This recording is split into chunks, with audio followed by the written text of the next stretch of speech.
Bonjour, bienvenue dans cette nouvelle vidéo et dans la suite d'ailleurs de la vidéo précédente.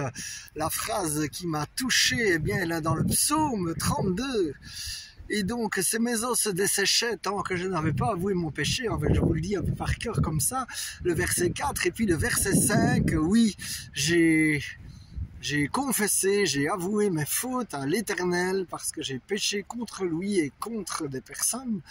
Et il m'a, selon certaines versions, pardonné de mon péché, d'autres versions disent délivré de mon péché. Et donc là, ça m'a fait penser à un enseignement reçu à Boulogne avec Carlos Payon, justement sur les esprits qui s'attachent à nous, les esprits mauvais qui s'attachent à nous. Et la façon la plus évidente, c'est évidemment par le péché. Alors l'Église catholique appelait le péché mortel, et donc là ce sont des péchés qui permettent à des démons de s'attacher, comme les frères protestants appellent ça iniquité. Je lisais d'ailleurs le livre de l'orateur Patrick d'Augustine, qui, si vous êtes intéressé par le sujet de la délivrance, est un très bon livre de vulgarisation. Et il disait également que, outre les péchés donc mortels, c'est-à-dire ceux contre les 10 commandements, il y a aussi des péchés en pensée, pas uniquement des péchés commis. Et donc, par exemple, il y en a deux principaux, la haine et l'adultère. Moi, je ne sais pas si vous, ça vous est déjà arrivé, mais moi, j'ai déjà eu des envies de meurtre. Et donc, réellement des envies de meurtre, pas une pensée qui passe, quoi. Donc, voilà.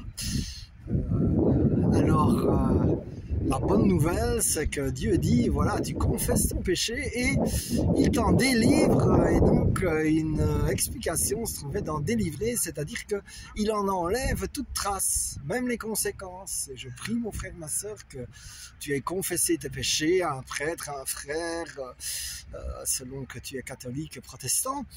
Et la bonne nouvelle, donc, c'est que le Seigneur va t'en délivrer. Alors, un autre texte qui m'a touché, qui est d'ailleurs lié à ça, donc par rapport aux esprits d'adultère par exemple, c'est Jean 8. Et donc la bonne nouvelle, c'est que quand tu vas confesser tes péchés, en fait, même si les hommes vont te condamner, Dieu ne va pas te condamner. Et c'est exactement ce qui se passe avec la femme adultère, où là, il y a des gens qui essayent de piéger Jésus pour la faire condamner à mort.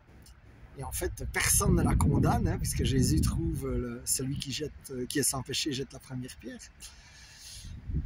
Et puis Jésus dit, et c'est vraiment cette phrase-là que j'ai médité, c'est Jésus dit, moi non plus, je ne te condamne pas, va et ne pêche plus.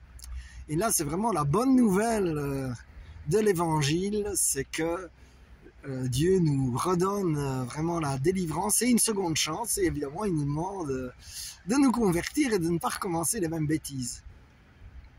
Je gagne ou j'apprends, dirait Nelson Mandela, et donc c'est vraiment apprendre et ne pas répéter de ses erreurs. Alors mon frère, ma soeur, eh bien, je prie que tu sois délivré, que tu trouves des gens bienveillants et que tu puisses confesser tes péchés.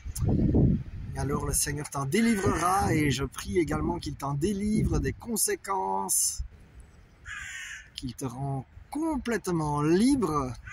Et j'ajouterai aussi qu'il te révèle parfois ton péché, parce que par exemple dans le cas de ma dernière confession, en fait c'était un péché en cachait un autre.